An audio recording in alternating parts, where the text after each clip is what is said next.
Okay, let's get started with question 1.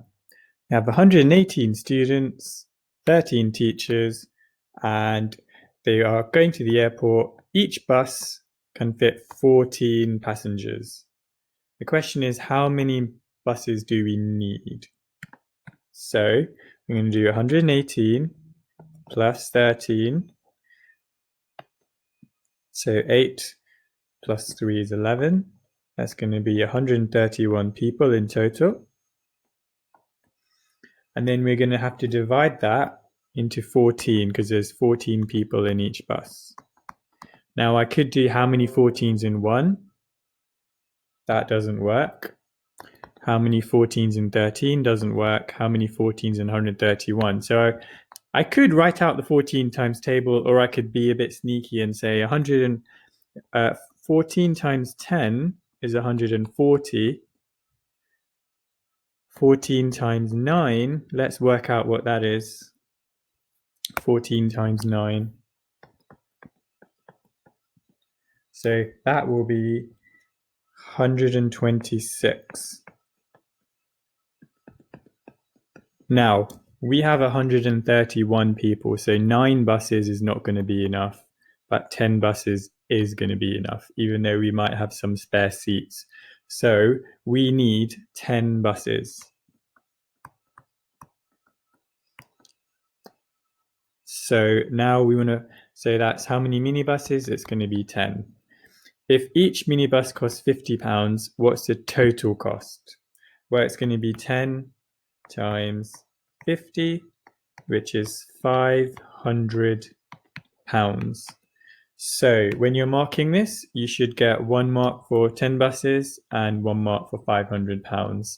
You get another mark for showing any type of working out like you see here. So it's 3 marks in total. Question 2. Substitution. Okay, so question A is 3c.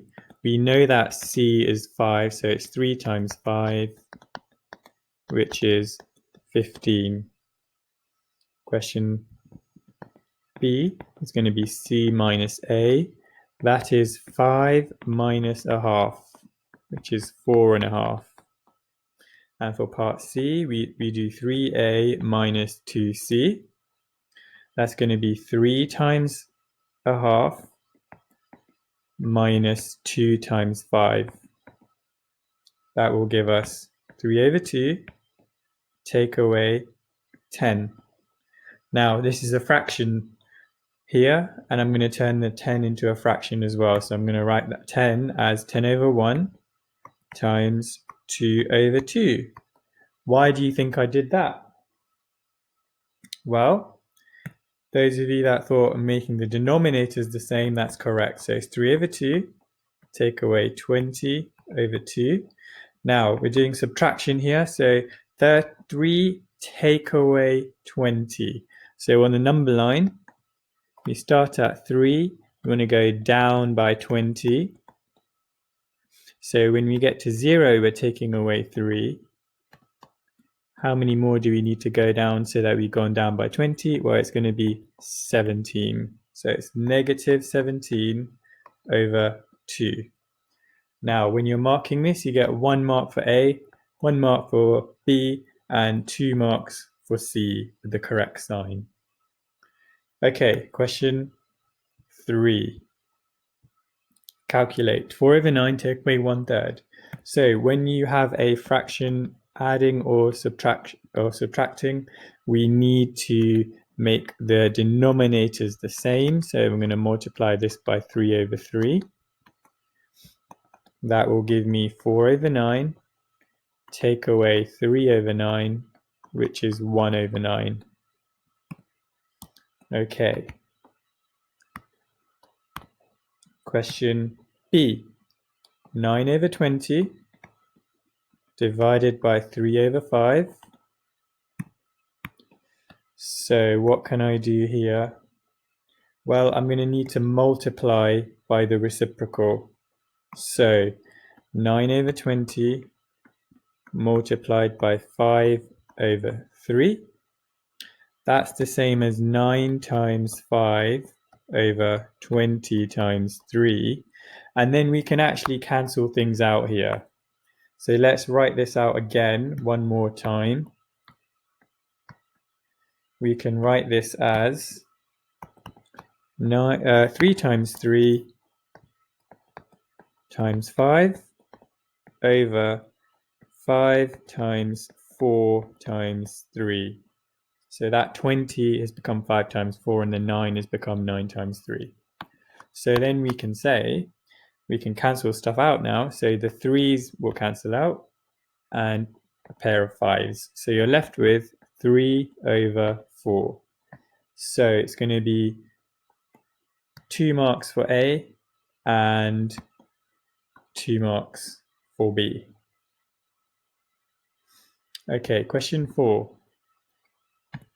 Solve these equations. 15 is equal to 3A minus 4. So I'm going to add 4. That gives me 19 is equal to 3A. And then I'm going to divide by 3. So 19 over 3 is equal to A.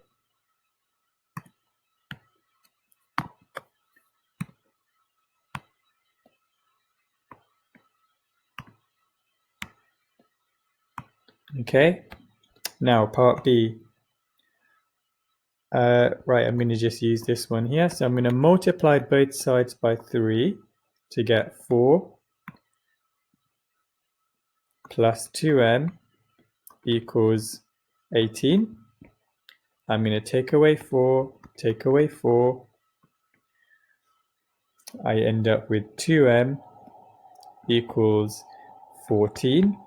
And then I divide by 2, so m is equal to 7. So you get 2 marks for this, and then you get 2 marks for this. So this one is going to be out of 4. You must show you're working out. Question 5. Write down all the factors of 16.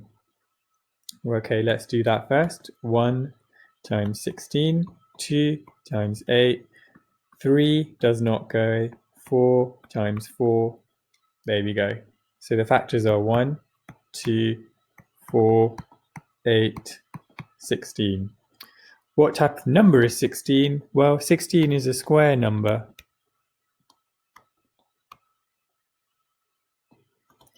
Okay, how can you tell from the factors? Well, this is the clue here. It's a square number because when you have a square, you can do 4 times 4 and you get 16. So 1 mark for listing all the factors and 1 mark for saying it's a square number, and then 1 mark for saying it has a pair of common factors, or you could say it has a repeated factor. Okay, question 6. Calculate the following. -5 plus 8. So you start from -5 and you go up by 8. So that means you're going up by 5 and then another 3. So the answer is positive 3. Question B. -5 take away -8. So I'm taking away a negative. I'm taking away cold air. So that means I'm going to go up by 8, which means I end up with the same answer. And then for question C, -5 minus 8. Well, I'm taking away an 8, so I'm going down by 8. So -5 take away 8 will give me -13. So give yourself a mark out of 3. The next question is functions. The diagram shows a temperature gauge. How many degrees does the temperature have to rise to be in the danger zone? Well, if we look closer here, we can see that we are going 1, 2, 3, 4, 5. 1, 2, 3, 4, and 5. So it's 5. They're separated by 5 scales on this. That means that each of these must be worth 2. So that's 1, 2, 2, 1, 2, 4, 1, 2, 6, 1, 2, 8, and then 130. We need our arrow to go that way by 1, 2, 3, 4, 5, 6, 7, 8, 9, 10, 11. So what value does this represent? Well, this must be 118. Now we could just do it mathematically, and it might be quicker to do it that way. We know that the danger zone starts at 140. We're at 118. So when we do 140, take away 118, we get 22 degrees. So a 22-degree increase.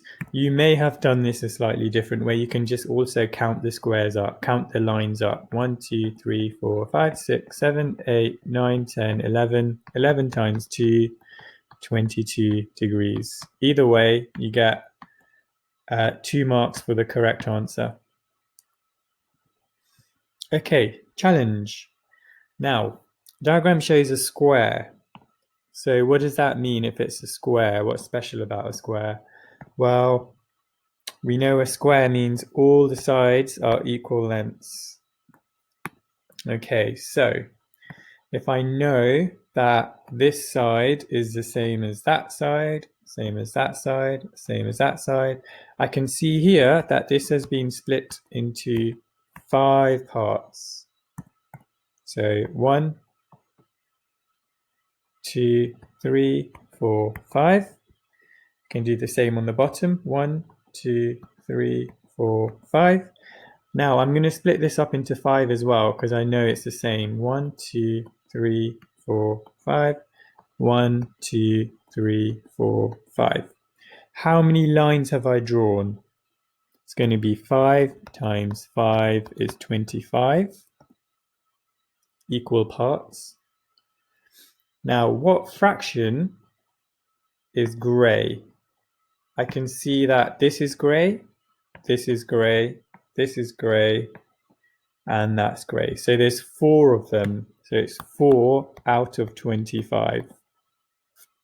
That is your final answer.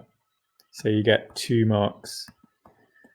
1 for the 4, 1 for the 25 parts.